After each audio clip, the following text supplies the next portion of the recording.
আমাদের স্টুডিওতে উপস্থিত হয়েছেন বাংলাদেশ ক্রিকেট বোর্ডের সম্মানিত প্রেসিডেন্ট জনাব আমিনুল ইসলাম বুলবুল। আসসালামু আলাইকুম, কেমন আছেন বুলবুল ভাই? আল্লাহর রহমতে ভালোই আছি সামি। খুব প্রেশার সিচুয়েশন যাচ্ছে, সবকিছু মিলিয়ে অনেক কর্মপরিকল্পনা। আমরা আজকে আমাদের অনুষ্ঠানের ট্যাগলাইনটাই সেট করেছি বিসিবি ট্রিপল সেঞ্চুরি। আপনি যে ট্রিপল সেঞ্চুরির কথা বলেছিলেন সেটাকে অনার করে বা সেই জায়গাটা নিয়ে কথা বলতে চাই। তার আগে একটু, যেহেতু আপনি বাংলাদেশ ক্রিকেট দলের সাবেক ক্যাপ্টেন, আপনি নিজেও কোচিংয়ের সঙ্গে জড়িত, আমি একটু ব্যাক টু ব্যাক দুইটা সিরিজ জিতেছে বাংলাদেশ। অবশ্যই বাংলাদেশের ক্রিকেটের মাঠের ক্রিকেটের একটা ল্যাকিংয়ের জায়গা ছিল, মাঠের বাইরে অনেক পরিকল্পনায় করা হচ্ছিল, কিন্তু সেই জায়গাটা মাঠের ক্রিকেটের সাকসেসটা অনেকাংশে ক্রিকেটের ক্রেজটাকে আবারও ফিরিয়ে এনেছে। ব্যাক টু ব্যাক দুইটা সিরিজ জয়, what went actually right this time? Thank you Sami. আসলে অ্যাজ বোর্ড প্রেসিডেন্ট আমাকে বুঝতে একটু সময় লেগেছে যে আমাদের মেইন বিজনেস হচ্ছে জাতীয় দল। জি, জাতীয় দল ভালো খেললেই সব কিছু ভালো, এটা বুঝতে একটু সময় লেগেছে। আর আমরা কিন্তু তিনটা ফরম্যাটে ক্রিকেট খেলি। আমরা টেস্ট ক্রিকেট খেলি, 50 ওভারের ক্রিকেট খেলি, টি-20 ক্রিকেট খেলি। সবগুলো ফরম্যাট যদি আমি পর্যালোচনা করি, বিশেষ করে শ্রীলঙ্কা সিরিজটায় আমরা প্রথম টেস্টটা ভালো করেছি, জেতা উচিত ছিল আমাদের, তারপর জিততে পারিনি। সেকেন্ড টেস্টটা আমরা ভালো খেলিনি। টি-20 50-50 ক্রিকেটে আমরা একটা প্রথম ম্যাচে জেতা উচিত ছিল, তারপরে জিতেছি, আবার হেরেছি। তা আমি এই কথাগুলো কেন বললাম, মানে তিন ধরনের ফরম্যাট, তিন ধরনের প্লেয়াররা খেলে। সো টি-20তে হয় কি, কোনো দল যদি কোনোভাবে ধরেন 2.5টা ওভার বা 3টা ওভার বা 2টা ওভার খারাপ ফেলে আর ফিরে আসা যায় না। টেস্ট ক্রিকেটে কিন্তু অনেক চান্স থাকে ফিরে আসার, একটা আধ ঘন্টা খারাপ খেললেও আবার অনেক সময় থাকে, 50-50তে সময় থাকে। বা টি-20তে বাংলাদেশ যে সিরিজ দুটো জিতেছে সেটা কিন্তু আমি বলবো কম ভুল করেছে, এবং বাংলাদেশ এই ফরম্যাটে ওই যেই জায়গাগুলোতে ভালো করার দরকার ছিল, বিশেষ করে আমি বলবো যে ফাস্ট বোলিং, স্পিন বোলিং, কিছু দায়িত্বপূর্ণ জায়গায় ব্যাটিং করেছে ভালো। তো তিনটা ফরম্যাট মিলেই আমার কাছে মনে হয় যে হ্যাঁ, দুটো আমরা ব্যাক টু ব্যাক সিরিজ জিতেছি, বাট অন্য ফরম্যাটেও আমরা খারাপ করিনি। আমরা পুরো আয়োজনটা আসলে আজকে ডেভেলপমেন্ট নিয়েই করতে চাই। তার আগে প্রাসঙ্গিকভাবে আসলে আমাদের এই মাঠের পারফরমেন্সের বেশ কিছু বিষয় চলে আসছে। আমাদের কাছে একটা স্ট্যাটিস্টিক্সের জায়গা আছে। 2025 সালে ওয়ার্ল্ড ক্রিকেটের সবচেয়ে বেশি ছক্কা মারা ব্যাটার কারা আছেন, এবং আপনি জানেন কি না আমি জানি না, স্ট্যাটিস্টিক্যাল ডেটা নিয়ে যেহেতু আমার কাজটা সবচেয়ে বেশি থাকে, আমি সেই জায়গাটা একটু দেখাতে চাই। 2025 সালে সবচেয়ে বেশি ছক্কা মারা প্লেয়ারদের মধ্যে টিম সেইফার্ট 1 নম্বরে 26টা ছক্কা, অভিষেক শর্মা 2 নম্বরে 22টা ছক্কা, তানজিদ হাসান তামিম 3 নম্বরে, পারভেজ ইমন 4 নম্বরে 20টা ছক্কা। টপ 5-এ দুজন বাংলাদেশি ব্যাটসম্যান। প্রথমত এই জায়গাটা আপনার অ্যাসেসমেন্টটা জানতে চাইব।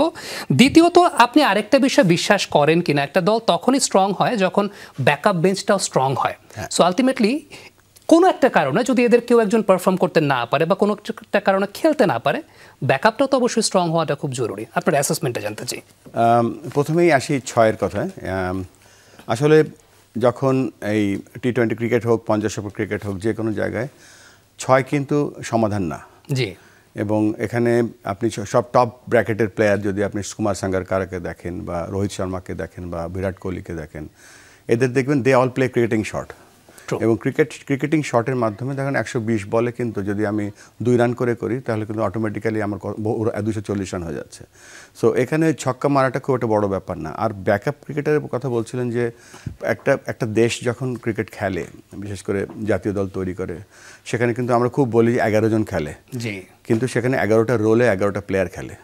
সো 11টা রোলে 11টা প্লেয়ার যেমন থাকে, 22টা প্লেয়ার হওয়া উচিত সেইটাই, যে প্রত্যেকটা রোলে 2টো করে প্লেয়ার, 33টা প্লেয়ার হওয়া তখনই দরকার, একটা রোলে 3টা করে প্লেয়ার। যখন দেখবেন যে আপনাকে একটা রোলে 3টা 4টা 5টা করে ব্যাকআপ প্লেয়ার হয়ে গেছে। একটা উদাহরণ দিই আপনাকে, চীনে যেই টেবিল টেনিস টিম আছে, জি, তাদের যে 1 নম্বর খেলোয়াড়, ছেলে এবং মেয়ে, ওই রকম আরও 14টা না 15টা খেলোয়াড় আছে। So 1 number table tennis cricket, যদি ফুটবল টেনিস প্লেয়ার, যদি টেবিল টেনিস প্লেয়ার কোনো কারণে অসুস্থ হয়ে যায়, 2nd, 3rd, 4th, 5th একই রকম। তো ওই ব্যাকআপ প্লেয়ারটা ওই রকমই হওয়া উচিত যে আমি যদি কোনো কারণে আমার 2টো ওপেনার থাকে, কিন্তু 3 নম্বর ওপেনারটা বা 4 নম্বর ওপেনারটা একই ইকুয়ালি ভালো হওয়া উচিত। তো সেই লক্ষ্যেই ব্যাকআপ প্লেয়ারগুলো তৈরি করা দরকার। ব্যালেন্সটা খুব ইম্পর্ট্যান্ট একটা ব্যাপার। কোচিং প্যানেল নিয়ে এই সিরিজে প্রচুর কথা হয়েছে, প্রেস কনফারেন্স আমরা দেখতে পাচ্ছিলাম, সিনিয়র অ্যাসিস্ট্যান্ট কোচ তিনি মোটামুটি আউটবার্স্টই করছিলেন সব কিছু মিলিয়ে। আপনার কাছে কখনো মনে হয় কিনা যে ক্যাপ্টেন্সির ক্ষেত্রে আমরা সবসময় একটা কথা বলি যে একটা ক্যাপ্টেনকে সময় দেওয়া উচিত, কিন্তু কোচেসদের ব্যাপারে আমরা একটু মনে হয় কম ধৈর্যশীল আমাদের বাংলাদেশের কালচার অনুযায়ী? কোচ আসলে জাতীয় দলের খেলোয়াড়দের কিন্তু ক্রিকেট কম শেখায়। ওখানে কোচের কাজ হচ্ছে একটা এনভায়রনমেন্টটা কেমন, সাইকোলজিক্যাল ইম্প্যাক্ট কেমন হচ্ছে, খেলোয়াড়ের যখন খারাপ খেলে তখন তার কিভাবে তার মানসিক সাহায্য তাকে করা যায় বা ইমোশনালি তাকে কিভাবে আপলিফ্ট করা যায়, কোচের কাজগুলো মেনলি ওই কাজগুলোই থাকে। অবশ্যই যখন কন্ডিশনাল সিজন একটা যখন একটা হাই পারফরমেন্সের ক্যালেন্ডার তৈরি করা হয়, জিপিএস বা জেনারেল প্র্যাকটিস বা স্পেসিফিক প্র্যাকটিস বা প্রি ইভেন্ট প্র্যাকটিস, তো এক এক সময় এক এক ধরনের কাজ হয়। বাট কম্পিটিশন যখন হয় তখন কিন্তু কোচের কাজটা সম্পূর্ণ অন্যরকম হয়। আর একটা ভুল করেছি আমরা জীবনে বহু, যে আমরা সহজ কাজটা করতাম, কোচ বাদ দিয়ে দিতাম, কোচ বাদ দিয়ে একটা কোচ নিয়ে আসতাম। এই কোচ বাদ দেওয়ার যে প্র্যাকটিসটা, এটা হয় কি কোচ আর প্লেয়ারের একটা সম্পর্ক তৈরি হয়, এবং এই সম্পর্ক যখন হঠাৎ করে তৈরিও হয় না, এটা একটা সময় দিতে হয়। তা কোচকে আমার কাছে যেই কোচটাকে আমরা নেই, আমরা যেন সঠিক সময় দিই তাকে প্লেয়ার এবং তার মধ্যে একটা বোঝাপড়ার একটা ব্যাপার থাকে এখানে, তো সেই সময়টা আমাদের সকলের দেওয়া উচিত। আপনার এক্সপিরিয়েন্স কি বলে বাংলাদেশের মতো টিমের জন্য এলিট পর্যায়ে যারা কোচিং করছেন তাদের জন্য কোনটা বেশি ইম্পর্টেন্ট? সেটা কি টেকনিক্যালি শার্প হওয়া নাকি ম্যান ম্যানেজমেন্ট ক্যাপাবিলিটিটা বেশি থাকা? আপনি দেশি কোচ না বিদেশি কোচের কথা বলছেন? আমি ফর বোথ অফ দেম, যেমন চন্ডিকা হাথুরা সিং এর ম্যান ম্যানেজমেন্ট নিয়ে অনেক কোয়েশ্চেনের জায়গা ছিল, সো আপনার কাছে কোনটা মনে হয় যে আমাদের কালচার অনুযায়ী কোনটা ইম্পর্টেন্ট? জাতীয় দলে ম্যাক্সিমাম আজ পর্যন্ত সবসময় কিন্তু বিদেশি কোচ ছিল, জি, এবং বিদেশি কোচদের বিদেশি ভাষা, বিদেশি কালচার, বিদেশি আন্ডারস্ট্যান্ডিংয়ের সাথে আমাদের একটা সময় লাগে। দেশি কোচদের যে গড়ে তোলার যে কারখানা, সেটা আমাদের ছিল না। গত 19-21 বছরে একটা বা দুটো কোচিং কোর্স হয়েছে, আমরা কোচ ডেভেলপমেন্টের কোনো কাজ করিনি, কোনো কোচিং সামিট হয়নি স্পেশালিস্ট কোচ তৈরি করতে পারবো। সো আমাদের ওই ধরনের কোনো কাজ করিনি বলে আজকে কিন্তু আমাদের কোনো ব্যাকআপ কোচ নেই দেশে। আমরা কোচের কথা বলে একটা বা দুটো কোচের কথা আসে। আর বিদেশি কোচের যেটা ব্যাপার হয়, তারা তো এখানে কাজ করতে আসে, ধরেন তাদের চাকরি হিসেবে নেয়। এই চাকরিটা তারা ভাবে যে পারফরমেন্স করলে আমার চাকরি থাকবে, বাট একটা এক্সট্রা 1% যেটা দেশ, সেটা সবসময় আমরা মিস করি। এই মুহূর্তে আমাদের দেশে একজন কোচ আছেন। আপনি যে সময়টাতে বাংলাদেশ ক্রিকেট বোর্ডের দায়িত্ব নিয়েছেন, আপনি একটা শর্ট টার্ম ম্যান্ডেটের কথা বলেছিলেন, কুইক টি20 ইনিংসের কথা বলেছিলেন, ট্রিপল সেঞ্চুরির কথা আমরা শুনেছিলাম, এবং 1 জুন 2025 আমরা যদি বোর্ড মিটিংয়ের পর, আপনার প্রথম বোর্ড মিটিংয়ের পর সংবাদপত্রগুলো একটু বিশ্লেষণ করতে চাই। আমার কাছে একটা টোটাল লিস্ট আছে যে কি কি বিষয় নিয়ে আসলে আপনি প্রেজেন্টেশন দিয়েছিলেন, কথা হয়েছিলেন, আমরা একটু দেখতে চাই, দেন আমাদের আলোচনাটা আসলে অনেক সুবিধা হবে। প্রথম বোর্ড মিটিংয়ের পর উঠে আসা যে বিষয়বস্তুগুলো ছিল, সেখানে কি কি পয়েন্ট ছিল, সেটা আমি এক্সপেক্ট করব যে স্ক্রিনে আমরা সেটাকে ডিসপ্লে করতে পারবো। নাম্বার 1 পয়েন্ট ছিল ক্রিকেটের বিকেন্দ্রীকরণের জায়গাটা, ডিসেন্ট্রালাইজেশন যেটাকে আমরা বলছি। বিসিবির জোনাল অফিস নির্মাণের কথা বলা হয়েছিল, ডেভেলপমেন্ট প্রোগ্রামগুলোকে চালু করার ব্যাপারে কথা বলা হয়েছিল, সিএফও নিয়োগ নিয়ে একটা অনেক বড় বিষয় ছিল। আজকে সেটার একটা আপডেটও আছে, আপনি হয়তো বা বলবেন। ক্রিকেট বোর্ডকে আন্তর্জাতিক পর্যায়ে নিয়ে যেতে, এই লাইনটাকে আমি খুব কোট করতে চাই, HRF ঠিক করা, এটা বাংলাদেশ ক্রিকেট বোর্ডের সম্মানিত একজন পরিচালক বলেছিলেন। এক্ষেত্রে আপনার আউটলাইনটা কেমন, প্ল্যান অফ অ্যাকশনটা এখন কত দূর চলছে, কোনো নির্দিষ্ট টাইমলাইনকে সেট করেছেন কিনা? এক্সেলেন্ট। 30শে মে যখন আমি এই বোর্ডের দায়িত্ব নেই, তারপরে বোর্ডের কাছ থেকে আমি অ্যাপ্রুভ করে নিয়েছিলাম একটা ট্রিপল সেঞ্চুরি বলে একটা প্রোগ্রাম। সেই প্রোগ্রামটা হচ্ছে 100% ট্রাস্ট, 100% পারফরমেন্স অ্যান্ড 100% রিচ। এই 3টা প্রোগ্রামের নিচে 4টা প্রোগ্রাম করেছি। একটা হচ্ছে, দেখেন আমাদের দেশে যত ক্রিকেটার খেলে, প্রত্যেকটা ক্রিকেটারে কিন্তু ক্রিকেটের যে ইন্টিগ্রিটি যে আছে, যে ক্রিকেটে ফিক্সিং কিভাবে দূরে থাকা যায়, ক্রিকেট কতটা, আমরা কিন্তু একটা লক্ষ্যে আগাচ্ছি, কিন্তু আমরা ক্রিকেট প্লেয়ার তৈরি করি না, আমরা ক্রিকেটার তৈরি করার চেষ্টা করছি। সো প্রথম প্রোগ্রামটা ইন্টিগ্রিটি শিক্ষা দেওয়া। 2 নম্বরে হচ্ছে হাই পারফরমেন্স ফর অল। এই জন্য বলছি যে ক্রিকেটাররা খেলছে, যে অফিসে কাজ করছে, সকলের হাই পারফর্মিং একটা প্র্যাকটিস থাকা উচিত। আমরা গত 14-15 বছরে কোনো ক্রিকেটারদের অ্যাওয়ার্ড প্রোগ্রাম করিনি তাদের মোটিভেশন বাড়ানোর জন্য, সেটা আমরা করতে যাচ্ছি। হাই পারফরমেন্স যে ফ্রেমওয়ার্ক, সেটা কীভাবে ইমপ্লিমেন্ট করতে হয়, ট্যালেন্ট কীভাবে ট্যালেন্ট কীভাবে খুঁজতে হয় এবং তাটা রিটেন করতে হয়। তারপরে কোনো কোচিং কোর্স আজ পর্যন্ত হয়নি, সেটা আমরা হয়েছে আগে, বাট গত অনেক বছর হয়নি, সেগুলো শুরু করছি। তারপর 3 নম্বরে যেটা কানেক্ট অ্যান্ড গ্রো প্রোগ্রাম, সেটা হচ্ছে আমরা বিভিন্ন জনের বাংলাদেশের প্রত্যেকটা জায়গায় আমরা কানেক্ট করছি। যেমন ধরেন একটা উদাহরণ দেই, এই মুহূর্তে আমাদের রাজশাহী বিভাগে যে 8টা জেলা আছে, সেই 8টা জেলাতে যে জেলা কোচরা আছে, সেই জেলা কোচদেরকে আমরা ঢাকা থেকে যারা আমাদের গেম ডেভেলপমেন্টে কাজ করে, যেমন সোহেল আছে, দীপু ভাই আছে, সুরু ভাই আছে, হাবিবুল বাসার, এরা সকলে গিয়ে যে লোকাল যারা ডিস্ট্রিক্ট কোচকে আছে তাদেরকে 2 দিনের একটা ট্রেনিং করানো হয়েছে, এবং তাদের বলা হয়েছে যে প্রত্যেকটা উপজেলায় তোমরা গিয়ে ট্যালেন্ট খুঁজে আনো। এবং তাদেরকে সময় দেওয়া হয়েছিল। সময় দেওয়ার পরে তারা বেস্ট জেলা একটা কোচ করেছে, টিম তৈরি করেছে যাদের বয়স হচ্ছে 16 থেকে 18, এবং তারা অলরেডি 50 ওভারে খেলা শুরু করে দিয়েছে। সেখানে ট্যালেন্ট সার্চ করতে পাঠিয়েছি আমরা লেফট টাইম স্পিনার খোঁজার জন্য মোহাম্মদ রফিককে, লেগ স্পিনারের জন্য শাহেদ মেহমুদকে, ব্যাটসম্যান খোঁজার জন্য জাভেদ ওমর বেলিমকে, ফাস্ট বোলিংয়ের জন্য শান্তকে এবং অফ স্পিনের জন্য রাজনকে। তা এই কোচগুলোকে এই 50 ওভারের খেলাটার প্রত্যেকটা দিন তারা মনিটর করছে এবং তারা ট্যালেন্ট খুঁজে বেড়াচ্ছে। তো যখন এই রাজশাহী বিভাগের 8টা জেলায় এই 50 ওভারের খেলাগুলো হয়ে যাবে, ঠিক সিমিলটেনিয়াস সেম খেলা হবে হচ্ছে রংপুরে। তো এই রংপুরে যখন এই ধরনের খেলা হওয়ার পরে তারা বেস্ট একটা 16টা প্লেয়ার বের করে আনবে। এই 16টা প্লেয়ারকে আমরা 90 ওভারের খেলা খেলাবো। তো এতে হবে কি, আপনি ক্রিকেটের ব্যাকরণটা যখন ছোটোবেলায় একবারে শিখে ফেলবেন, তাহলে সারা জীবন সে হি ক্যান প্লে আর she can play 50 over, 20 over, 50 over, সব জায়গায় সে ভালো খেলতে পারে। তার ব্যাকরণটা খুব স্ট্রং হয়ে যাচ্ছে। আর বিকেন্দ্রীকরণের যে ব্যাপারটা হচ্ছে সেটা একটা গভর্নেন্স সিস্টেম, আমরা সেই কাজটা শুরু করে দিয়েছি অলরেডি। আর আমাদের ট্রিপল সেঞ্চুরি যে প্রোগ্রামগুলো আছে অল ইন অর্ডার, এবং কিছু থেমে নেই, বরঞ্চ আমরা বেশ অ্যাডভান্স এগিয়ে চলেছি। এই 6 সপ্তাহে আমি বলবো যে বেশ অনেক কিছু আমরা অর্জন করে ফেলেছি অলরেডি। টেস্ট ক্রিকেটের 25 বছর পূর্তি যে সময়টায় হলো, তখন 7টা বিভাগে অনুষ্ঠান হয়েছে, আপনি নিজে সেই বিভাগগুলোতে গেছেন। আমার একটু স্পেসিফিক প্রশ্নের জায়গা সেটা হচ্ছে যে বিভাগীয় অঞ্চলগুলোতে আপনি যখন ভিজিট করেছেন, সীমাবদ্ধতার জায়গাগুলোতে আপনার কোনো প্রায়োরিটি লিস্ট আছে কিনা, যে এই সীমাবদ্ধতাগুলো আপনি নোটিস করেছেন এবং সেই জায়গায় খুব জলদি বা খুব কুইক ইন্টারভালে সেখানে আপনি কোনো একটা প্রায়োরিটি লিস্ট সেট করে এক্সিকিউশন পর্যায়ে যাবেন কিনা? যেটা দেখতে পেয়েছি যে আমাদের নাসির হোসেন, রংপুরের নাসির হোসেন আমাকে বলছে যে আমরা তো বিশ্বকাপ খেলি। তাই আমি বুঝতে পারিনি প্রথমে। তাই আমি বিশ্বকাপ খেলো মানে বললো 4 বছর পর পর লিগ খেলি আমরা। বরিশালে যখন গেলাম তখন রুম বন্ধ করে আন্ডার-19 বিশ্বকাপ খেলোয়াড় সহ বেশ কিছু প্লেয়ার আর্তনাদ করে কাঁদছিল যে খেলতে পারি না আমরা। তো ওইসব যখন দেখছিলাম তখন আমিও নিজে আমার চোখকে আমি আটকে রাখতে পারিনি। একটা ক্রিকেটারের কাজ হচ্ছে খেলা, সবাই জাতীয় দলে খেলে না, কিন্তু খেলার যে একটা সুযোগ করে দেওয়া, সেই সুযোগ করে দেওয়ার প্রথম যেই শর্ত সেটা একটা ছোট্ট অর্গানাইজেশন তৈরি করা, মাঠ তৈরি করা, উইকেট তৈরি করা, তাদের খেলার একটা লিগের ব্যবস্থা করে দেওয়া। অনেক জায়গায় ছিল না বা নেই। তা আমার কাছে সব থেকে you are part of it, আপনি অনেক জায়গায় আমার সাথে গিয়েছেন, তা আমার কাছে মনে হয়েছিল যে কিছুই নেই সেখানে হতো কিন্তু বহু বছর ধরে হয় না। সেগুলো পুনরায় আবার কীভাবে ব্রিজের মাধ্যমে তৈরি করা যায় সেই কাজগুলো করছি। তবে প্রায়োরিটি 1 আমার কাছে যে মনে হয়, আমি আবার ফিরে যাচ্ছি জাতীয় দলে। এই প্রথম আমি জাতীয় দলের খেলোয়াড়দের সাথে যখন আমরা সিরিজটা শেষ হলো বসলাম, আমি খুব লজ্জিত হয়েছি যে আমরা খেলোয়াড়দের থেকে যা আশা করি আমরা সেই তুলনায় তাদেরকে কিচ্ছু দেই না। আমরা তাদেরকে বেতন দেই, মাঝে মাঝে কিছু বোনাস দেই জিতলে। তাদেরকে যে তাদের ভালো খেলার জন্য যে একটা ভালো মানের উইকেট, আপনি মিরপুরের উইকেট বলেন, প্র্যাকটিস উইকেটগুলো বলেন, very very very below standard. তাদের ব্যাট ভেঙে যায়, তারা সেখানে ব্যাটিং করতে পারে না, কোনো কনফিডেন্স পায় না। স্পোর্টস সায়েন্সের কিছুই আমরা তাদেরকে অ্যাক্সেস দিতে পারি না। ইনজুরি প্রিভেনশনে আমরা ওয়ার্ল্ড ক্লাস কোনো ফেসিলিটি আমাদের নেই, কোনো বায়োমেকানিক ল্যাব নেই।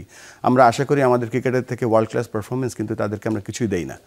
সো শুধু ঢাকার জাতীয় দলেরই যদি অবস্থা হয়, তাহলে আপনি বাংলাদেশের প্রত্যন্ত অঞ্চলে কী আশা করতে পারেন? এই জন্য বলছি যে আমার কাছে মনে হচ্ছে ফিরে যাই আবার জেলা, আমাদের যে বিভাগীয় জায়গাগুলোতে অসম্ভব সম্ভাবনা দেখতে পেয়েছি। বাংলাদেশের ক্রিকেটের যে ক্রেজ, বাংলাদেশের ক্রিকেটের যে খেলার ইচ্ছা এটা পৃথিবীর আর কোথাও এতটা নেই।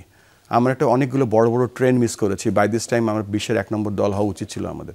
যেই পরিমাণ মানুষ খেলতে চায় আমাদের এক ছোট্ট দেশে, যেই পরিমাণ ডেন্সিটি আছে, যে পরিমাণ মানুষ খেলায় শুধুমাত্র ক্রিকেট খেলতে চায়, এই সুযোগটা আমরা হাতছাড়া করেছি, এটা আর হাতছাড়া করতে চাই না। সেই লক্ষ্যে আমরা এই যে ট্যালেন্ট খোঁজা শুরু করে দিয়েছি। ট্যালেন্ট রিটেন করে কীভাবে আমরা তাদেরকে আরও কম্পিটিটিভ একটা এনভায়রনমেন্টের মধ্যে নিয়ে আসতে পারবো, সেই লক্ষ্যে এগিয়ে চলেছি। প্রাসঙ্গিকভাবে আরেকটা প্রশ্ন চলে আসে, আপনি যেহেতু ন্যাশনাল টিমের কথাটাই বললেন, 2020 সালে যখন বাংলাদেশ অনূর্ধ্ব-19 বিশ্বকাপ জয় করে, তার ঠিক ইমিডিয়েট আগে ওই টিমটা বগুড়াতে প্র্যাকটিস করেছিল, একদম রেগুলার ইন্টারভালসে বগুড়ায় প্র্যাকটিস করেছিল। তৎকালীন ক্যাপ্টেন আকবর আলী তিনি বলেছিলেন যে এখানকার উইকেট অনেক বেশি মাত্রায় ট্রু উইকেট, সো প্র্যাকটিসটা অনেক বেটার হয়। বাংলাদেশ টাইগার্স একটা প্রোগ্রাম ছিল, সেই বাংলাদেশ টাইগার্সের প্র্যাকটিসটাও বগুড়াতে করা হতো। ইভেন যখন বাংলাদেশ পাকিস্তানকে হারালো, পাকিস্তানের মাটি থেকে রাওয়ালপিন্ডিতে 2টা টেস্ট, সে সময়টাতে ন্যাশনাল টিমের প্র্যাকটিস বা এ টিমের ক্যাম্প চলছিল চট্টগ্রামে। এই বছরও যখন শ্রীলঙ্কাকে বাংলাদেশ হারালো তার ইমিডিয়েট আগে কিন্তু চট্টগ্রামে ক্যাম্প হয়েছিল। আপনার কাছে কি সামহাও মনে হয়েছে কখনো যে এই যে মিরপুরে লিটন কুমার দাস একবার একটা ইন্টারভিউতে খুব আক্ষেপ করে বলেছিলেন যে ব্যাটিং শেপ নষ্ট হয়ে যায় মিরপুরের প্র্যাকটিস উইকেটে ব্যাটিং করতে চাইলে, অনেক প্লেয়াররা আছেন যে মিরপুরে ব্যাটিংই করতে চান না, কখনো কি এটা আপনার কাছে মনে হয়েছে যে ন্যাশনাল টিমের প্র্যাকটিসটা it should be in a proper place যেখানে আসলে একটা ইভেন্ট কম্পিটিশন থাকবে, বোলারদের জন্য সেটা একটা ট্রুনেস থাকবে, ব্যাটসম্যানদের জন্য ট্রুনেস? আমরা উইকেটটা কেন বানাই? আমরা একটা ভালো ক্রিকেট দেখার জন্য। আপনি যদি বলেন যে উইকেট বানাতে গিয়ে কাউকে হলুদ কার্ড বা লাল কার্ড দেওয়া উচিত, কেউ কেউ হয়তো 10টা 12টা লাল কার্ড খেয়ে বসে আছে অলরেডি। জি, আপনি যদি উইকেটের জন্য উইকেট যদি একটা প্রধান কারণ হয় একটা ক্রিকেট টিমের মান উন্নয়নের ক্ষেত্রে, আমার মনে হয় আমরা পাস মার্ক পাবো না কোথাও। তবে এটা ঠিক আপনি যে কথা বললেন, যে চিটাংয়ের কথা বললেন, ইভেন সিলেটে আমি গিয়েছি, বগুড়াতে দেখেছি, আমি রাজশাহীতে দেখেছি, দিজ আর ফ্যান্টাস্টিক উইকেটস। তবে এই উইকেটগুলো পরিচর্যা করার জন্য কিন্তু এখানে রেগুলার খেলা হওয়া উচিত। ম্যাক্সিমাম বড় বড় খেলা হয় মিরপুরে, যেখানকার উইকেট আমার কাছে মনে হয় খুবই বিলো স্ট্যান্ডার্ড। সেকেন্ড T20 যেটা আমরা জিতলাম, আমি জিতে আই এম ভেরি হ্যাপি, কিন্তু আমি সরাসরি উইকেটটা দেখতে গিয়েছি এবং উইকেটটা দেখে আই ওয়াজ নট হ্যাপি। আমার কাছে মনে হচ্ছে যে এই উইকেটটার মাটি হচ্ছে কালো। আপনার আন্ডার লাইটে যখন খেলেন তখন সাদা বলটা ওই কালো মাটিতে যখন কিছুক্ষণ লাগার পরে, এটা কিন্তু 20-20 খেলা, এখানে একটা বল ব্যবহার করা হয়, কিছুক্ষণ পরে বলটা কিন্তু কালো হয়ে যায়। এতে ব্যাটার যারা ধরেন 15, 16, 17, 18 ওভারগুলো খেলে, খুব ডিফিকাল্ট হয় খেলার জন্য। So coming back to wickets, আমাদের উইকেট এবং আউটফিল্ড এই দুটো কিন্তু আমাদের দেশব্যাপী অনেক কাজ করা উচিত। এবং আমি জানি না, আমরা কিছু প্রজেক্ট হাতে নিয়েছি কুইক উইনের জন্য, আমরা সেগুলো করার চেষ্টা করছি। বাট আমরা একটা কিছু যদি এক্সপেক্ট করি প্লেয়ারদের থেকে, আমাদের উচিত তাদের এই ফ্যাসিলিটিগুলো আগে প্রোভাইড করা, তারপরে তাদের কাছ থেকে আরও বেটার পারফরমেন্স আশা করা উচিত আমাদের। ফ্যাসিলিটিস নিয়ে আমরা কথা বলতে চাই এবং সেই সঙ্গে রুট লেভেল পর্যায়ের ফ্যাসিলিটিসগুলো নিয়েও আপনার কিছু পরিকল্পনার জায়গা আছে। যেহেতু আপনি বলছিলেন যে কিছু কিছু ব্যাপারে আমিও অ্যালাইন ছিলাম, যেহেতু জানি ক্রিকেট ডেভেলপমেন্ট নিয়ে আজকে আমাদের আয়োজনটা সাজিয়েছি। ইন দ্য মিন টাইম ফেসবুকে যখন আমাদের লাইভ স্ট্রিমিংটা হচ্ছে, অনেক দর্শক একটা কমন কোয়েশ্চেন করেছেন, আমি একটু স্পর্শকাতর কোয়েশ্চেন, আমি কোয়েশ্চেনটা করে দিচ্ছি যেহেতু দর্শকদের কোয়েশ্চেন। সেটা হচ্ছে সাকিব আল হাসানকে নিয়ে বাংলাদেশ ক্রিকেট বোর্ডের আসলে অবস্থানটা কোন জায়গাটায়? এটা নিয়ে অনেক সময় এক এক রকমের কথা আসলে হয়। এর আগে আমরা একটা বিষয় যেমন শুনতে চেয়েছিলাম, তিনি নিরাপত্তা চেয়েছিলেন, বাট সেই নিরাপত্তা, তাকে স্পেশাল নিরাপত্তা দেয়া পসিবল না কি না সেটা নিয়ে অনেক কথাবার্তা ছিল। বাট আপনি যেহেতু এখন বোর্ড প্রেসিডেন্ট, বাস্তবিক অর্থে আসলে সাকিব আল হাসানকে নিয়ে বাংলাদেশ ক্রিকেট বোর্ডের অবস্থানটা কোথায়? একেবারে বাস্তবিক কথা যদি বলি, সাকিব আল হাসান বাংলাদেশের ক্রিকেটার এবং তিনি সব ফর্মেটে রিটায়ার করেনি। জি, সো হি ইজ অ্যাভেলেবেল। এখন ক্রিকেটার হিসেবে কিন্তু তাকে দলে আসতে হলে আমি বা আপনি পারবো না। আমাদের একটা প্রসিডিওর আছে, যেটা হচ্ছে সিলেকশন টিম আছে। সিলেকশন টিম যদি মনে করে যে সাকিবের ফিটনেস ঠিক আছে, সাকিব খেলতে পারে। আরেকটা ব্যাপার হচ্ছে যে সাকিবের অ্যাভেলেবিলিটি।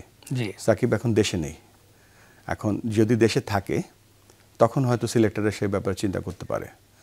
তো সাকিবকে প্রথমে দেশে আসতে হবে বা দেশে থাকতে হবে, তারপরে হয়তো বাংলাদেশ ক্রিকেট বোর্ড সেটা চিন্তা করতে পারে। এটা সম্পূর্ণ নির্ভর করছে সাকিব আল হাসানের উপরে। আপনি যেহেতু বলেই দিলেন যে সাকিব আল হাসান তো বাংলাদেশের cricketer, so cricketer Shakib Al হাসানের ব্যাপারে তো আসলে কারো কোনো সন্দেহ বা সংশয়ের জায়গা নাই। কিন্তু একটা স্পর্শকাতর ঘটনাও কিন্তু এর মধ্যে ঘটেছে। টেস্ট ক্রিকেটার যখন 25 বছর পূর্তি হয়, তখন যেহেতু আমি নিজেও পার্সোনালি সেই প্রোগ্রামটার সঙ্গে ইনভলভ ছিলাম, আমরা কিন্তু সেখানে সাকিব আল হাসানের ছবি রেখেছিলাম। কারণ বাংলাদেশ ক্রিকেটের টেস্ট ক্রিকেটের হিস্ট্রি যদি আমরা পর্যালোচনা করি, সেখানে Shakib Al Hasan should be there. Even প্রথম টেস্টের টসের সিচুয়েশনটাও কিন্তু সেখানে ছিল। বাট ইন রিসেন্ট টাইমসে এই পাকিস্তান সিরিজে সাকিব আল হাসানের প্লে কার্ড নিয়ে দর্শকদের ঢুকতে দেওয়া হয় নাই, বলা হয়েছে যে উপর মহল থেকে নিষেধ আছে। উপর মহলটা আসলে কারা? I am pretty much sure সেটা আপনি না। আমি এই ঘটনা জানি না আসলে, আমি যে ঢুকতে দেওয়া হয়নি বা কিছু না, I am not sure about it. Okay, সেই জায়গাটা নিয়ে আসলে দর্শকদের মাঝেও একটা কনফিউশন আছে এবং অনেক দর্শক সেই কোয়েশ্চেনটা জিজ্ঞেস করছেন যে উপর মহল থেকে নির্দেশনার জায়গা আছে। আপনি কোনো গেস করতে পারেন সেই উপর মহলটা আসলে কি হতে পারে? ক্রিকেটের যদি উপর মহল হয় তো আমরাই তো বোর্ড। জি, এর উপরে তো কিছু নেই ক্রিকেট বোর্ডে। আমাদের উপরে আমাদের মন্ত্রণালয় আছে বা দেশ, কিন্তু আমার জানা মতে আমাদের বোর্ড থেকে কিছু এই ধরনের আলোচনা হয়নি বা কোনো নির্দেশনা দেওয়া হয়নি। ইভেন মিনিস্ট্রি থেকেও তো আমরা যখন 25 বছর পূর্তি অনুষ্ঠান করেছিলাম তখনও সেখানে কোনো ইন্টারফেয়ারেন্স আসেনি বলে আমরা জানি। সো তারা সাহায্য করে সব এক্স্যাক্টলি। সো এই ব্যাপারটা একটু ধোঁয়াশা তো আছে। বলবো ভাই, আপনি এডুকেটর নিয়ে অনেক জোর দিচ্ছেন। আমরা জানি যে ঠিক আমরা যখন আজকে কথা বলছি, আজকে সকালেও কিন্তু ম্যাচ রেফারি রিফ্রেশার্স কোর্স হয়েছে এবং সেখানেও আপনি কিন্তু এডুকেটরের প্রসঙ্গে কথা বলেছেন। সাইমন টফেলকে আনা হচ্ছে আম্পায়ারদের এডুকেটরশিপের জন্য। সেটা নিয়ে গণমাধ্যমে অনেক কথা হয়েছে যে অনেক টাকা দিয়ে তাকে আনা হয়েছে, কিন্তু এই ইনভেস্টমেন্টগুলো তো অবশ্যই সাস্টেনেবল ক্রিকেট ডেভেলপমেন্টের জন্য অনেক গুরুত্বপূর্ণ। যে কোনো দেশের কিন্তু ক্রিকেট উন্নয়নের জন্য প্রধান যে জিনিসটা দরকার, you need lot of cricket teachers. জি। এবং ক্রিকেট টিচার্স বা ক্রিকেট কোচেস, এবং ক্রিকেট কোচেসের বিভিন্ন ধাপ আছে। কেউ বাচ্চাদের শেখাচ্ছে, কেউ স্কুলে শেখাচ্ছে, কেউ ক্লাবকে শেখাচ্ছে, কেউ এইচপি টিমকে শেখাচ্ছে, কেউ জাতীয় দলকে শেখাচ্ছে, এবং তাদের জন্য একটা টিউটর দরকার হয়। জি। সো আমরা যেটা চিন্তা করছি যে বাংলাদেশে ক্রিকেট সাস্টেন করার জন্য সবথেকে গুরুত্বপূর্ণ 3টে জায়গা। একটা হচ্ছে এই যে প্রথমেই বলেছিলাম উইকেটের কথা, একটা কিউরেটর ট্রেনিং দেশব্যাপী হওয়া উচিত। আম্পায়ার যে ম্যাচ অফিসিয়ালস আছে, match umpire, scorers, match referee's এবং কোচেস, তো এইগুলোকে আমরা একটা প্রোগ্রামে আনার চেষ্টা করছি, যে ট্রেনিং এডুকেশন বা কোচ ট্রেনিং বা এডুকেশন প্রোগ্রাম। সো কোচিং প্রোগ্রামের একটা সুখবর আছে যে আমরা আমাদের নিজস্ব কারিকুলাম দিয়ে শুরু করছি লেভেল এ, এবং আগস্টের প্রথম উইকেই আমরা সেই প্রোগ্রামটা করছি। ফার্স্ট প্রোগ্রাম আমাদের লোকাল টিউটাররা করবে। আমাদের যে সার্ভিসেস দলগুলো আছে, আর্মি, নেভি, এয়ারফোর্স, তারপরে আমাদের পুলিশ, তারপরে আমাদের ইউনিভার্সিটিগুলো, তো সবগুলো যে এখান থেকে যে যারা কোচ হতে চায় তাদের দিয়ে আমাদের প্রথম প্রোগ্রামটা শুরু করব আগস্টের প্রথম সপ্তাহে, এবং আমরা সেপ্টেম্বরের প্রথম সপ্তাহে আমরা একটা লেভেল 3 কোচিং কোর্স করব ঢাকাতে ইনশাআল্লাহ। এবং তারপরই আমরা লেভেল 2 একটা টিউটর কোর্স করবো, এই প্রোগ্রাম যে কথাটা বলছিলেন। তো যখন আমরা নিজস্ব টিউটর তৈরি শুরু করব, তখন কিন্তু দেশব্যাপী ওই যে ডিসেন্ট্রালাইজেশন প্রোগ্রাম করছি, সেখানেও তারা সার্ভিসগুলো দিতে থাকবে। আর এই কোচ এডুকেশন প্রোগ্রামটা যত বড় হবে, তখন আমাদের ক্রিকেট তত আরও সমৃদ্ধশালী হবে। কেননা যখন আমরা যে পড়াশোনা যে অ্যালফাবেট শেখাই, রাইট অ্যালফাবেটটা শেখালে সে রাইট জিনিসটা শিখতে পারবে। তো আমরা একেবারে গ্রাসরুট থেকে একটা রোবাস্ট কোচিং সিস্টেম চালু করতে চাচ্ছি, যেখানে প্রত্যেকটা ছেলে বা মেয়ে রাইট জিনিসটা যেন শিখতে পারে।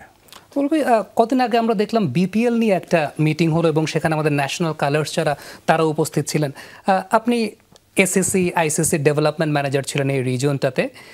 একটা ছোট্ট দুঃখবোধের জায়গায় এনসিএল নিয়ে কোনো মিটিং তো আমরা দেখতে পাইনি, বিপিএল নিয়ে মিটিং দেখতে পেয়েছি। আপনার কাছে কি মনে হয়েছে বিপিএল নিয়ে মিটিংটাও যতটা জরুরি, সেটা একটা ব্র্যান্ডিং ইস্যু থাকে, ক্রিকেটের একটা অনেক বড় প্রায়োরিটির জায়গা, এনসিএল নিয়ে মিটিংটাও তো জরুরি, সেই জায়গাটা অর্গানোগ্রাম সেট করা এবং এটা দোষ কিছুটা আমি আপনাদেরও দেবো। একটা প্রেস কনফারেন্স করলাম কিছুদিন আগে, এবং সেখানে 60% কোশ্চেন ছিল বিপিএল নিয়ে। তা আমি আমাদের সাংবাদিক ভাইদের জিজ্ঞেস করলাম, ভাই বিপিএল কি এতটা পপুলার? হ্যাঁ পপুলার, এটা একটা ধুমধারাক্কা কালারফুল খেলা হয়, কিন্তু এটা ক্রিকেট উন্নয়নের কোনো কাজে আসে না। এটা হয়তো সবাই করে, আমরাও করি, বাট এটার অ্যাকচুয়ালি ইম্প্যাক্টটা কি এখনও ওইভাবে দেখতে পাইনি আমরা।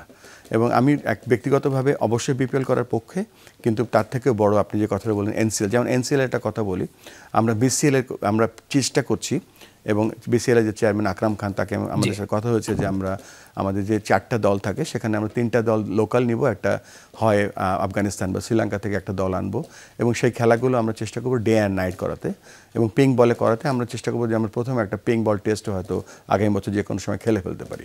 তো আমাদের অনেকগুলো প্ল্যান আছে, এবং BPL is important, but this is not the priority for us. This is not the priority for. আপনি গণমাধ্যমের কথাটা বলছিলেন, বাংলাদেশের ক্রিকেটে তো আসলে অনেক স্টেক হোল্ডার, এবং অ্যাজ আ বিসিবি প্রেসিডেন্ট অনেক কিছু তো আপনাকে সামলাতে হয়। প্রথমত যেটা বলি যে এনএসসি, ন্যাশনাল স্পোর্টস কাউন্সিল, তাদের সঙ্গে সমন্বয়টাও ক্রিকেট বোর্ডের খুব গুরুত্বপূর্ণ, যেটা আপনি খুব ভালো মতো করছেন। বাংলাদেশ ক্রিকেট বোর্ডের অন্যান্য ডিরেক্টরদের সঙ্গে সমন্বয়টাও খুব গুরুত্বপূর্ণ অ্যাজ আ প্রেসিডেন্ট। আইসিসির সঙ্গে ডিপ্লোম্যাটিক পলিসি মেনটেন করাটাও খুব গুরুত্বপূর্ণ, সেই সঙ্গে গণমাধ্যমও আছে। এই যে 4টা বডি আপনাকে বললাম, এই 4টার মধ্যে সব থেকে কঠিন কোনটাকে সামলানো? আরেকটা অ্যাড করছি, আমরা সম্প্রতি শিক্ষা মন্ত্রণালয়ের সাথেও কথা বলছি স্কুল ক্রিকেটের ব্যাপারে, এবং এই 4টা জায়গায় আমাদের একটা পলিসি আছে। যে আমি আগে অনেক বলতাম এবং গালি খেয়েছি অনেক, আমি বলতাম যে প্রত্যেকটা লোকের কিন্তু জবাবদিহিতা থাকার দরকার আছে। যেমন আইসিসির ইনকামের উপরে আমরা চলি, কিন্তু একটা বিশাল ইনকাম আসে, আইসিসির কাছে আমাদের জবাবদিহিতা আছে, আমাদের ডেভেলপমেন্ট, আমাদের অডিটেড অ্যাকাউন্ট, আমাদের এই কাজগুলো করতে হয়। আমাদের ন্যাশনাল স্পোর্টস কাউন্সিলের কাছে আমাদের জবাবদিহিতা আছে, আমাদের মানুষের কাছে জবাবদিহিতা আছে। অফকোর্স প্রেস সেটা বড় বড় হাজার লক্ষ কোটি চোখ দিয়ে সেটা দেখে, সেখানে জবাবদিহিতা আছে। তা আমি একটা জিনিস বিশ্বাস করি যে ইফ উই আর অনেস্ট, আমরা যদি রাইট কাজটা করি তাহলে এই জবাবদিহিতাগুলো ভালো করেই করতে পারবো। তবে প্রোভাইডেড আপনি কতটুকু সৎ, আপনার নিয়তটা কতটুকু ঠিক আছে কোন পথে, কেননা আমরা মানুষ ভুল করতেই পারি। আপনি যদি রাইট কাজটা করতে গিয়ে ভুলও করেন, একটা কোচিংয়ের কথা আছে, আর সবসময় বলি যে coaching talks about future possibilities, not past mistake. তো সেই লক্ষ্যেই আমরা চেষ্টা করি আমাদের যে স্টেক হোল্ডারগুলো আছে সেগুলোকে সুন্দর করে ম্যানেজ করার। আমি একটা স্টেটাস, একটা ফেসবুক স্টেটাস একটু আপনাকে দেখাতে চাই। আমি ডিউরিং দ্য ব্রেক আপনাকে দেখিয়েছিলাম, একটা আঁচ দিয়েছিলাম, সেটা সেই ফেসবুক স্টেটাসটা মূলত গত বছরের ঢাকা প্রথম বিভাগ ক্রিকেট লিগের টপ স্কোরার, যিনি 903 রান করেছিলেন 75 অ্যাভারেজে, রাফসান আল মাহমুদ। বিসিবি একটা ক্যাম্প করার সুযোগ দেবেন প্লিজ, এমন পারফরমেন্সের পর কোথাও কোনো জায়গায় না ডাকলে আমরা কিভাবে ভালো জায়গায় ক্রিকেট খেলবো।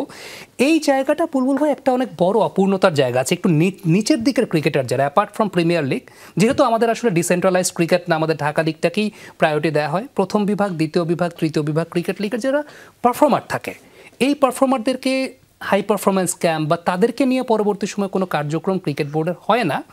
এই জায়গাটা, এই যে ট্যালেন্ট আইডেন্টিফিকেশন, এরকম স্ট্যাট বেসড ট্যালেন্ট আইডেন্টিফিকেশন, এইটার ডিজিটালাইজেশন, এগুলো আসলে কতখানি জরুরি বা আপনি কি নজর দেবেন কিনা?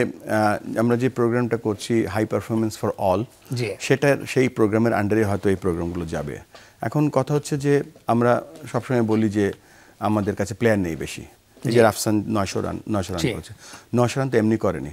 দেখেন 900 রান ফার্স্ট ডিভিশনে যদি করে থাকে, ফার্স্ট ডিভিশনের উইকেট কিন্তু খুব নিম্নমানের, টপ ক্লাস আপনি ব্যাটিং উইকেট পায় না তারা। দেখা গেল 50% ম্যাচ হয়তো সেকেন্ড ইনিংস ব্যাটিং করেছে। তো উইকেটে ম্যানেজ করে 900 রান যেই ছেলেটা করে, তার মধ্যে অবশ্যই মেধা আছে। এই রকম ধরেন কত রাফসান আমরা কিন্তু দেখবেন যে আমরা যেই ছেলেটা মোস্তাফিজ উঠে এসছে, হ্যাঁ, তারপর সৌম্য সরকার উঠে এসছে, আমরা বলি উঠে এসছে, কিন্তু কত ছেলে যে আমরা নষ্ট হয়ে গেছে সেটা কখনো দেখি না।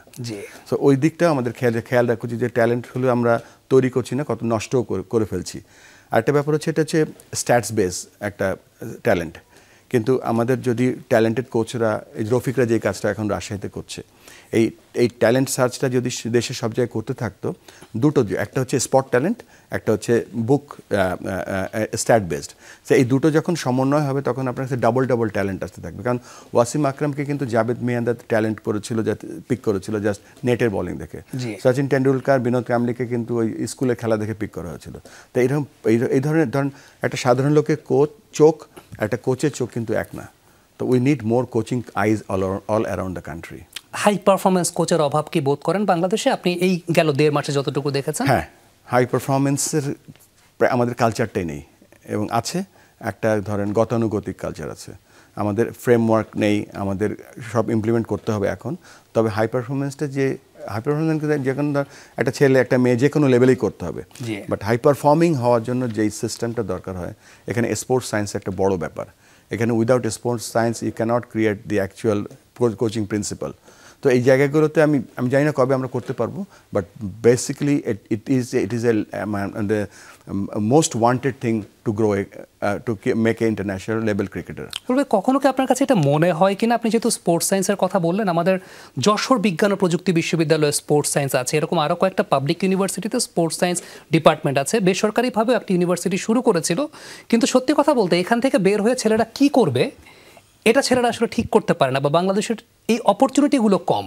অদূর ভবিষ্যতে আমরা এরকম দেখতে পারি যে আমাদের দেশের যারা স্পোর্টস সায়েন্স গ্র্যাজুয়েট আছে তারা বাংলাদেশ ক্রিকেট বোর্ডে কোনোভাবে ইনভলভ হতে পারে কিনা, বা শুধু ক্রিকেট বোর্ড না, অন্য যে কোনো ফেডারেশনও তা ইনভলভ হতে পারে। খুব ভালো একটা কোশ্চেন শুরু করতে পারবে, খুব ভালো কোশ্চেন করেছেন। দেখেন, একটা স্পোর্টস সায়েন্টিস্ট যখন হয়, ধরেন ফিজিক্যাল সায়েন্টিস্ট হয়, মেন্টাল সায়েন্টিস্ট হয়, পারফরমেন্স সায়েন্টিস্ট হয়, পারফরমেন্স অ্যানালিস্ট হয়, তো এরা কিন্তু ধরেন একটা বেসিক পড়াশোনা করে আসে। এবং আমরা ক্রিকেট বোর্ডে বা আমাদের যারা স্পোর্টসের সাথে আছি, আমাদের সেন্টারগুলো এমন হওয়া উচিত 50% পারফরমেন্স সাপোর্ট, 50% বিজনেস সাপোর্ট। ধরেন একটা বায়োমেকানিক্যাল ল্যাব করলাম, যদি আমরা মিরপুরে করি কখনো, 50% একটা প্লেয়ার অ্যানালাইসিস করলাম, আর 50% দ্বারা সাধারণ মানুষ পক্ষাঘাতগ্রস্ত হয় বা কত মানুষের সাহায্যে আসতে পারে। তো এই ধরনের যদি মাল্টিপারপাস যদি প্ল্যান করে আগাতে থাকি, তাহলে কিন্তু এইগুলো সাস্টেইন করবে। আপনি স্পোর্টস সায়েন্স ল্যাব করেন, সেই ল্যাবটা কিন্তু জানেন চীনে কিন্তু ওদের যে স্পোর্টস ইউনিভার্সিটি আছে 16টা, এবং এই স্পোর্টস 16টা ইউনিভার্সিটির প্রত্যেকটাতে বিরাট বিশাল বিশাল স্পোর্টস সায়েন্স ল্যাব আছে।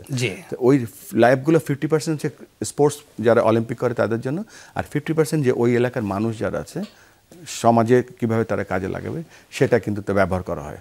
তো আমাদের ওই নীতিটাই ঠিক করা উচিত যে আমরা একটা ল্যাব করব, কেন করব, একটা ইনস্টিটিউট করব, কেন করব।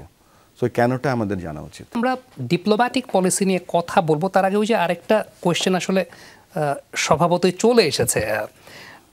একটা কথা ক্রিকেট পাড়ায় প্রচলিত আছে, সেটা হচ্ছে যে 3 ফরম্যাটে বাংলাদেশ টিমের 3 জন ক্যাপ্টেন, এটা নাকি আপনার ব্রেন চাইল্ড, এটা বাংলাদেশের ক্রিকেট পাড়ায় প্রচলিত আছে। এবং এরপর নাজমুল হোসেন শান্ত ওয়ানডে ক্রিকেটে অ্যাজ আ ক্যাপ্টেন তার ব্যাটিং ফর্মটা কিন্তু অন্য অনেকের চাইতে বেটার ছিল, বা অন্য সবার চাইতে বেটার ছিল।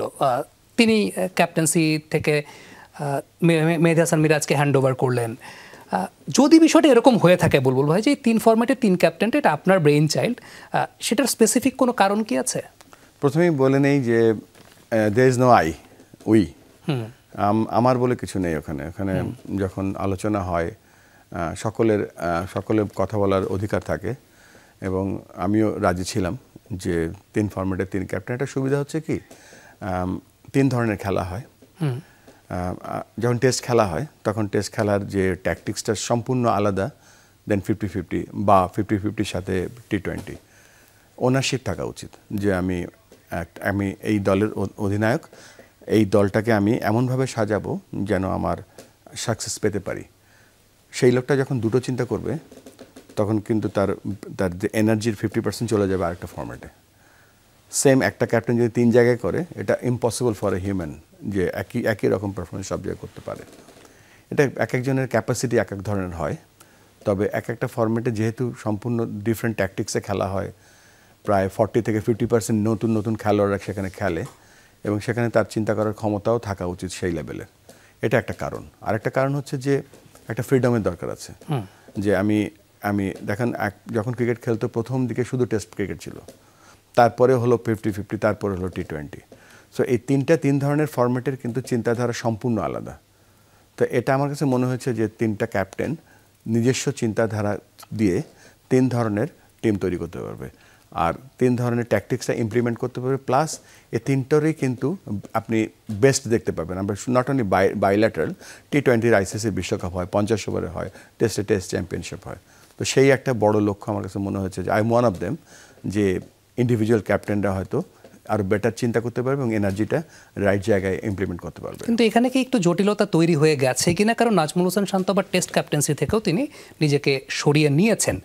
আলটিমেটলি এই জায়গাটায় কমিউনিকেশনাল কোনো গ্যাপ বা এরকম কোনো কিছু, যেহেতু ভিশনের কথাটা বললেন, definitely it's a Nobel vision, but যখন শান্ত টেস্ট ক্যাপ্টেন্সি থেকে নিজেকে উইথড্র করলেন, একটা জটিলতা তৈরি হয়ে গেল কিনা সেক্ষেত্রে? দেখেন, এখানে মান অভিনয়, কিন্তু একটা মানুষের সারা জীবনের স্বপ্ন থাকে যে আমি জাতীয় দলে খেলবো। জি। আর আপনি অধিনায়ক কাকে বানান? অধিনায়ক তাকেই বানান যে নাকি কোনো একদিন দেশের প্রধানমন্ত্রী হতে পারবে। এই ধরনের একটা ক্যারেক্টারিস্টিক থাকা উচিত। তো আমার কাছে মনে হয় যে সেই ধরনের রেসপন্সিবিলিটি থাকা উচিত, দেশের অধিনায়কত্ব করা। এবং কেউ যদি না এনজয় করে সেটা তার ব্যক্তিগত ব্যাপার, তবে এটা একটা বড় প্রাপ্তি। তার সকলের, একটা ক্রিকেটার বা একটা ফুটবলের যে কোনো খেলোয়াড়ের জীবনে একটা বড় প্রাপ্তি, এবং এটা হেলায় নষ্ট করা উচিত না। প্রাপ্তির কথা থেকে যদি আমরা বলি, এসএসসির একটা এজিএম বাংলাদেশে হয়েছে, সেখান থেকে একটা প্রাপ্তির কথা তো অবশ্যই জানতে চাইব। ডেফিনেটলি একটা বড় ইভেন্ট বাংলাদেশ হোস্ট করেছে, কিন্তু তার আগে একটা অনেক বড় কথা ছিল যে বিসিসিআই সেখানে পার্টিসিপেট করতে চায়নি, অ্যালং উইথ সেখানে আফগানিস্তান বা শ্রীলঙ্কার থেকেও একটা থ্রেট ছিল। How did you manage? সবকিছু ম্যানেজ করা কিভাবে সম্ভব হয়েছে? বিসিসিআইকে কনভিন্স কিভাবে করা গেল? এখানে এসএসসি প্রথমে আমাদেরকে বলেছে যে আমরা হোস্ট হতে চাই কিনা। জি। তা আমরা প্রথমে বলেছিলাম যে চিন্তা করে দেখি, নেগেটিভ ছিলাম কিছু। তারপরে আবার বলেছে যে, তারপর দেখলাম যে যেই সময়টায় বলছে সেই সময়টা এখানে পাকিস্তান খেলবে, এবং আমি কিন্তু অ্যাসোসিয়েট মেম্বারদের একটা ফ্যান, কারণ তাদের সাথে 20 বছরের একটা সম্পর্ক। তো সিঙ্গাপুরে যখন ছিল তখন আমরা রাজি হয়ে গেলাম যে আমরা হোস্ট করব। সিঙ্গাপুরে গিয়ে যখন আমাদের আইসিসির এজিএমটা হলো, তখন অ্যাকচুয়াল ভাইবটা বা টেম্পারেচারটা বুঝতে পারলাম যে কি হতে যাচ্ছে বা কি হবে। তখন আমাদের পার্শ্ববর্তী দেশ তারা আসতে চাইলো না, বা অনেকে বলল যে এখানে করলে আমরা এটা করব না, ওইটা করব না। তখন আমরা যেই পন্থাটা অবলম্বন করেছি সেটা হচ্ছে যে এখানে মিটিং একটা জিনিস, এশিয়া কাপ একটা জিনিস, মিটিংয়ের এজিএম একটা জিনিস, এশিয়া কাপ একটা জিনিস। সো এই জিনিসটা এস্টাবলিশ করার চেষ্টা করেছি এবং সবার আগে ক্রিকেট। এখানে কিন্তু যারা সহযোগী দেশ আছে যেমন ওমান বলেন, নেপাল বলেন, ইউএই বলেন, কাতার বলেন, সিঙ্গাপুর, মালয়েশিয়া বলেন এবং চায়না, হয়তো চায়না ছোট ক্রিকেট, বাট এদের রিজিওনালি তারা কিন্তু ভেরি স্ট্রং। তো এই রিজিওনালি যখন স্ট্রং এই ব্যাপারটা দাঁড়িয়ে গেল, তখন কিন্তু ক্রিকেটটা সবার আগে চলে এসেছে এবং ক্রিকেটের স্বার্থেই আমি বলবো সকলে রাজি হচ্ছে। আর এখানে একটা অ্যাডেড অ্যাডভান্টেজ ছিল, আফগানিস্তান আমাদের খুব ভালো একটা সম্পর্ক আছে ব্যক্তিগতভাবে বলেন, আমাদের সাথে বলেন। তো আল্লাহর রহমতে এই কাজটা সহজ হয়ে গিয়েছিল, ক্রিকেটকে সামনে এনেছি আমরা এই জন্য। এসএসসি একটা বড় অর্গানাইজেশন যেখানে এশিয়ার জায়ান্টরাও আছে, অ্যাসোসিয়েট নেশনগুলোও আছে। এসএসসির একটা ইভেন্ট বাংলাদেশ হোস্ট করেছে। আপনার কি এরকম কোনো ডিপ্লোম্যাটিক পলিসির জায়গা আছে যে সাস্টেনেবল ডেভেলপমেন্টের জন্য অনেক সময় প্রয়োজন পড়ে? আপনি যেমন একটু আগেই বলছিলেন যে আমাদের এনসিএলে আফগানিস্তান থেকে হয়তো একটা টিম বা শ্রীলঙ্কা থেকে একটা টিম অথবা প্লেয়ার্সদেরকে পারচেস করা, এরকম কোনো জায়গা কি আপনার আছে যেগুলো নিয়ে আসলে এই এশিয়ান ক্রিকেট কাউন্সিল বাংলাদেশের ক্রিকেটের সাস্টেনেবল ডেভেলপমেন্টে কাজ করতে পারে? এসিসির যেই আপনি দেখেন এশিয়ান ক্রিকেট কাউন্সিলের আন্ডারে 5টা ফুল মেম্বার আছে, 3টা ওডিআই টিম আছে। তো এই 8টা বড় বড়, সারা বিশ্বের 8টা বড় বড় টিম এখানে আছে, 92% ক্রিকেটার্স এখানে আছে। একটা বিশাল রেভিনিউ এশিয়া থেকে যায়। এশিয়াতে যে এখন টোটাল পার্টিসিপেশন আছে huge compare to the global cricket. তো Asia is a very strong powerhouse এখন, এবং এই পাওয়ার হাউসটা আমরা একসাথে যখন একটা অঞ্চলে রিজিওনাল কাজে ব্যবহার করা হয়, প্লাস অ্যাসোসিয়েট ওয়ার্ল্ড, এটা একটা অন্য লেভেলে চলে যায়। আর এখানে বাংলাদেশকে আমরা একটা প্রতিষ্ঠিত করতে চাচ্ছি। যখন আমাকে বলা হচ্ছে ডেভেলপমেন্ট একটা দায়িত্ব নেওয়ার জন্য, হয়তো নেক্সট ইলেকশনের পরে আমি হয়তো ডেভেলপমেন্টের দায়িত্ব নেব। আমার ইচ্ছা আছে যে বাংলাদেশকে একটা হাব করার। দেখেন আমাদের বিকেএসপি আছে, আমাদের সিলেট আছে, আমাদের কক্সবাজার আছে, অফকোর্স আমাদের আরও কিছু টেস্ট ভেন্যু আছে। আমরা যে এই যে training, coaching and education programme তৈরি করছি, যদি আমরা কিছু স্পোর্টস সায়েন্স ল্যাবের মধ্যে তৈরি খেলতে পারি, তো অ্যাসোসিয়েট ওয়ার্ল্ডদেরকে আমরা এখানে নিয়ে আসবো। বাংলাদেশে আমরা কিছু হয়তো একটা ফরেন মানি আমরা ইনকাম জেনারেট করতে পারি। আর সবথেকে বড় কথা, আমার একটা স্বপ্ন আছে যে এশিয়াতে একটা সেন্টার অফ এক্সেলেন্স করব।